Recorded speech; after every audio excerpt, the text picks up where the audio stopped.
दोस्तों, कई मित्रों के अनुरोध पे आज मैं कुछ एक नए सब्जेक्ट जो आजकल बहुत ज़्यादा चल रहा है उस पे बात करना चाहूँगा। आज के समय में जो मीडिया में और न्यूज़पेपर में एक तो बात करी जा रही है कि जातिगत सर्वे, कास्ट सर्वे किसको बोलते हैं, कि कास्ट सर्वे की बात करी जा रही है। ठीक है, अच्छी बात है, पर कास्ट सर्वे का कोई भी पार्टी इसमें सही मतलब नहीं बता रही है कि इसमें लोगों को कैसे मदद करी जाएगी। इसमें सपोज कि अपर कास्ट में जो जनरल कास्ट है उसका 1000 लोगों का सैंपल लिया, ठीक है। उसमें 1000 लोगों में आप मान के चलिए कि 200 लोग लगभग, एक सैंपल ऐसे आपको बातचीत करने के लिए बता रहा हूँ कि 200 लोग गरीब हैं, जिनके पास ना मकान है, साइकिल से चलते हैं, उनके पास मोटरसाइकिल नहीं है और कार नहीं, और उनके पास खाने को भी बहुत ठीक पैसा भी नहीं है। इसी प्रकार ओबीसी में मान के चलिए कि उनकी संख्या थोड़ी ज़्यादा है, जिनको भी परेशानियाँ ज़्यादा हो रही, वो गरीब है, उनके पास मोटरसाइकिल या कार नहीं है, साइकिल से चलते हैं। इसी प्रकार जो एसटी कैटेगरी के लोग हैं उनके पास ये समस्या सबसे ज़्यादा है, आदिवासियों के पास ये सबसे ज़्यादा है कि ना उनके उसमें बहुत लोगों के पास में मकान नहीं है और अपने मूवमेंट करने के लिए साधन भी नहीं है। अब ना उनके पास में खाने पीने की व्यवस्था जो जिससे कि कम से कम वो खुश रह सकें, इसकी व्यवस्था नहीं है।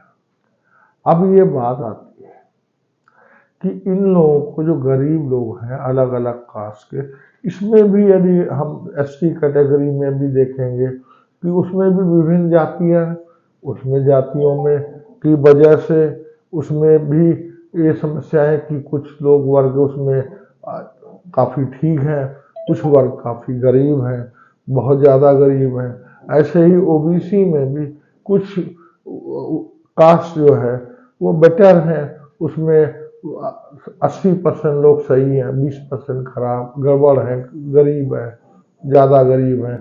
ऐसे ही जनरल कास्ट में भी इसी तरह भी प्रॉब्लम है।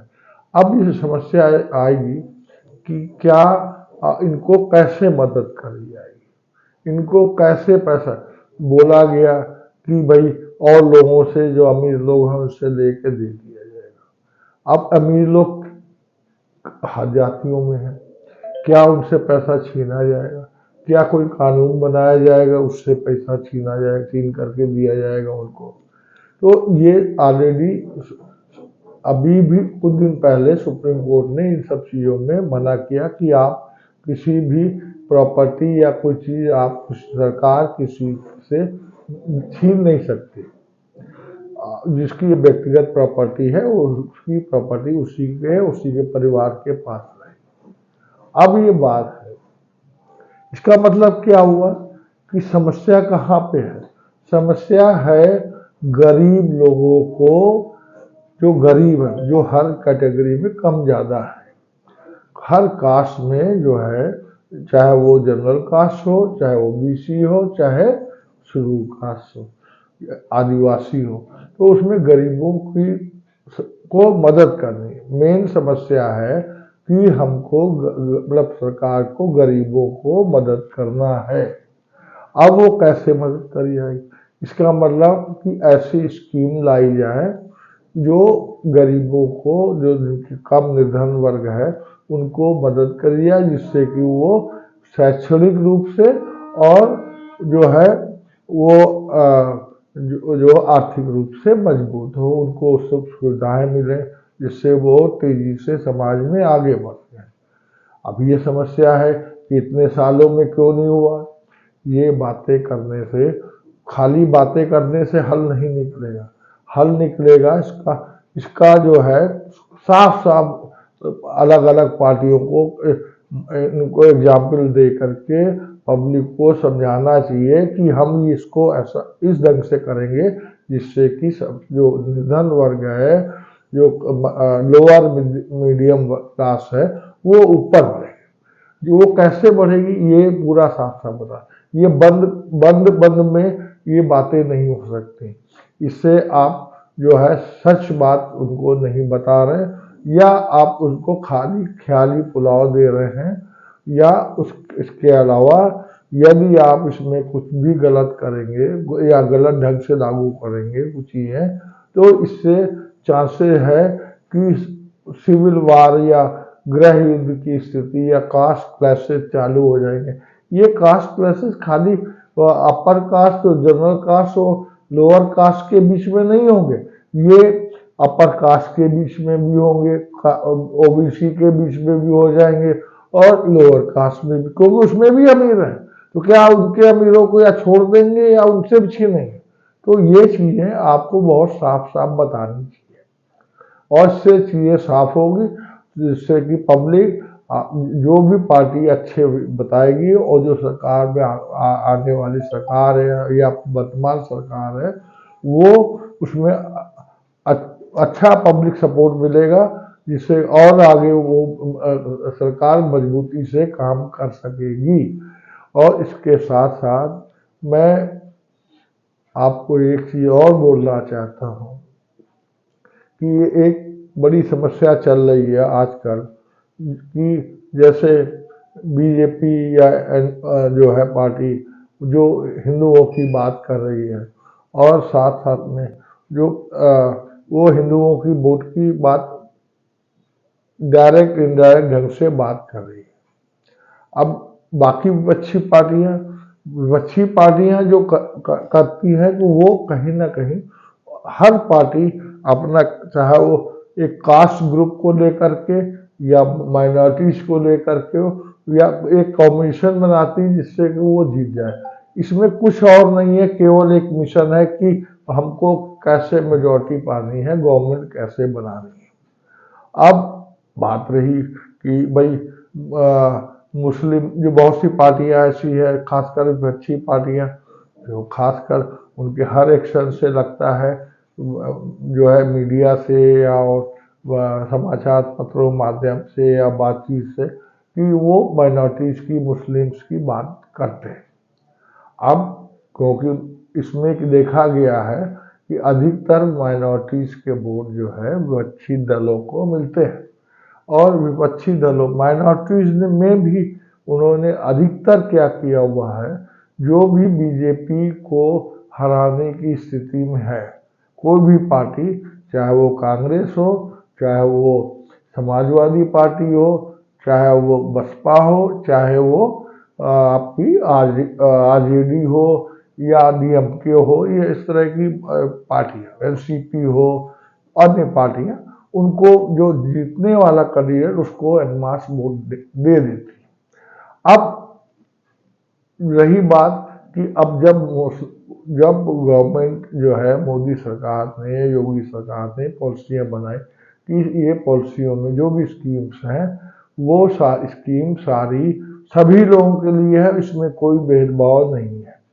जब भेदभाव नहीं है तो फिर ये हमारे मुस्लिम भाइयों को भी देखना चाहिए कि हमारे समाज से ऐसा क्यों मैसेज जा रहा है कि मुस्लिम एनमास एक का वोट देता है।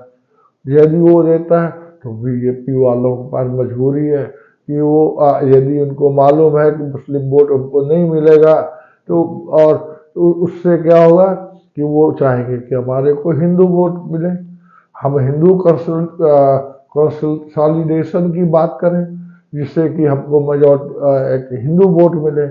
जो विपक्ष के दो लोग जो है हिंदू में कास्ट सर्वे का बात स्पेशली करते हैं, कास्ट की बात। तो कास्ट की बात में वो उससे क्या होता है कि आपके विभिन्न वर्ग जो है हिंदू सोसाइटी में कास्ट बेसिस पे उसका रिजल्ट होगा कि वो डिवाइड होने लगेंगे, कोई भी पर्पस हो मगर उससे डिवाइड होने लगेंगे। तो उसका काउंटर में बीजेपी ने ये कहा कि मैं हिंदू कंसोलिडेशन की बात करता हूँ और हिंदुओं में एक रहोगे तो देख रहोगे और बटोगे तो कटोगे, ये इस तरह के नारे दिए गए हैं। ये सबको, पूरे समाज को समझना होगा ये प्रॉब्लम कहाँ पे है। ये प्रॉब्लम शायद मेरे को लगता है, ये मेरी मैं हो सकता मैं गलत हूँ, मेरे को ये लगता है कि यदि मुस्लिम समाज के जो बहुत पढ़े लिखे लोग हैं, अच्छे लोग हैं, वो एक ये मैसेज देने की समाज में, अपने समाज में भी और दूसरे समाज में, ओपन सोसाइटी में ये बात रखे कि मुसलमान एन मास वोटिंग बीजेपी के खिलाफ नहीं करता है। यदि ये मैसेज देने में वो सफल हो जाते हैं तो उससे क्या होगा कि बीजेपी को अपने आप सुधरना होगा। आप देखेंगे कि 2014 में जब एनडीए सरकार आई थी तो उस समय इन लोगों ने ये बात नहीं करी। 2019 में आई तब भी इन्होंने बात नहीं करी। 2024 में इन्होंने महसूस किया कि ये गलती कहीं से हमसे हो रही है, अब उसको सुधार के लिए कि और ज़्यादा बिगड़ाव ना हो, इसलिए वो हिंदुओं की वोट की बात करते हैं। अब नेचुरली जैसे हरियाणा में हुआ, हरियाणा में क्या हुआ कि लोग कांग्रेस के लोगों ने बहुत ज़्यादा जाट की बात करनी चालू कर दी। जाट लोग हमारी सरकार बनवा देंगे, तो जाट लोगों को उन्होंने, जो बीजेपी के लोग, एनडीए के लोगों ने क्या किया कि जो 36 बिरादरी में एक जाट बिरादरी है, तो उन्होंने मुझे एक मैसेज चला गया कि जाट लोग ज़्यादा आएंगे तो 35 बिरादरी जो है वो कमज़ोर पड़ जाएंगी और प्रॉब्लम में आ जाएंगी। इसलिए वो क्या हुआ कि 35 बिरादरों में मेजॉरिटी लोगों ने एनडीए को, बीजेपी को वोट दे दी। इस प्रकार हरियाणा की गवर्नमेंट बन गई। आप ये मान चलिए, जब भी आप इलेक्शन में एक वर्ग की बात करेंगे तो बाकी बचे वर्गों की बात अपोजिशन, जो दूसरा ग्रुप होगा वो करेगा, और इससे देश का नुकसान होता है। कृपा करके एक तो कास्ट सर्वे जो बात कर रहे हैं जातिगत जनगणना की, उसके विषय में खुल के बताएं लोगों को कि हम ऐसे काम करेंगे। यदि आप नहीं बताते हैं तो इसका मतलब आपके मन में कुछ खोट है, आप उसको नहीं बताना चाहते हैं। पब्लिक को जो है बिल्कुल अंधेरे में रख करके, उनको लालच दे करके उनका बहुत बड़ा फायदा होगा, वो आप कर रहे हैं। पब्लिक भी यहाँ बहुत समझदार है, तो ये चीज़ों का आप ध्यान रखें। और जो है, और हिंदू मुस्लिम की ये जो बातचीत होती है, दोनों पक्षों को ध्यान रखें कि इस तरह की बातें ना हो, तो इससे देश का भला होगा, समाज का भला होगा, परेशानियाँ नहीं होंगी, झगड़े नहीं होंगे, आने वाले समय में नए झगड़े नहीं होंगे, इससे देश का फायदा होगा। आपको मेरी बात से सहमत हो तो आप हमारे वीडियो को सब्सक्राइब करें, लाइक करें और शेयर करें। और इसके साथ मैं कहना चाहता हूँ कि यदि इस विषय में, ये मेरे व्यक्तिगत विचार हैं, यदि आपको नहीं अच्छे लगते हैं या लगता है आप असहमत हो, तो मैं इस विषय में, मेरी अपनी कोशिश निष्पक्षपन से पूरे दिल खोल के बात करने की है। इसमें कोई भी हमारी वो जो है अंदर में कोई विद्वेष किसी के प्रति नहीं है। आप ये, यदि आपको अच्छा ना लगे तो आप इसको क्षमा करें, और यदि आपको अच्छा लगे तो आप इसको समर्थन करें, वीडियो को आगे शेयर करें और लाइक करें, सब्सक्राइब करें। धन्यवाद।